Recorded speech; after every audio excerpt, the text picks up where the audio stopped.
Imagine if half the people in your neighborhood, your city, or even your whole country were wiped out. It might sound like something out of an apocalyptic horror film, but it actually happened in the 14th century during a disease outbreak known as the Black Death. Spreading from China through Asia, the Middle East, Africa, and Europe, the devastating epidemic destroyed as much as 1/5 of the world's population, killing nearly 50% of Europeans in just 4 years.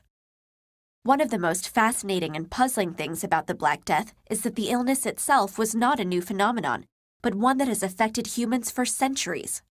DNA analysis of bone and tooth samples from this period, as well as an earlier epidemic known as the Plague of Justinian in 541 CE, has revealed that both were caused by Yersinia pestis, the same bacterium that causes bubonic plague today.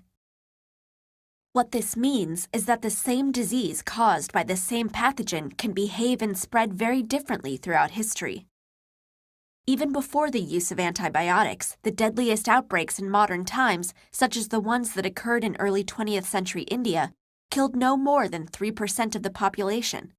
Modern instances of plague also tend to remain localized or travel slowly, as they are spread by rodent fleas. But the medieval Black Death, which spread like wildfire, was most likely communicated directly from one person to another.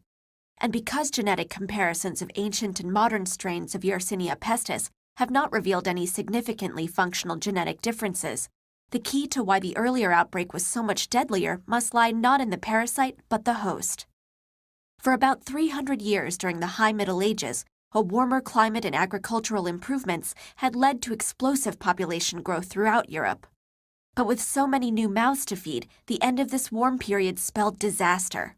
High fertility rates combined with reduced harvests meant the land could no longer support its population, while the abundant supply of labor kept wages low.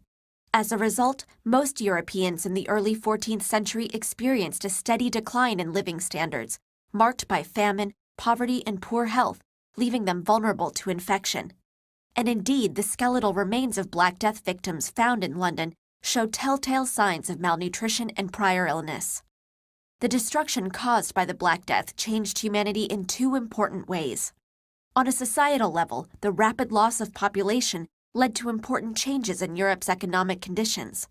With more food to go around, as well as more land and better pay for the surviving farmers and workers, people began to eat better and live longer, as studies of London cemeteries have shown. Higher living standards also brought an increase in social mobility, weakening feudalism, and eventually leading to political reforms. But the plague also had an important biological impact. The sudden death of so many of the most frail and vulnerable people left behind a population with a significantly different gene pool, including genes that may have helped survivors resist the disease. And because such mutations often confer immunities to multiple pathogens that work in similar ways, research to discover the genetic consequences of the Black Death has the potential to be hugely beneficial. Today, the threat of an epidemic on the scale of the Black Death has been largely eliminated thanks to antibiotics. But the bubonic plague continues to kill a few thousand people worldwide every year.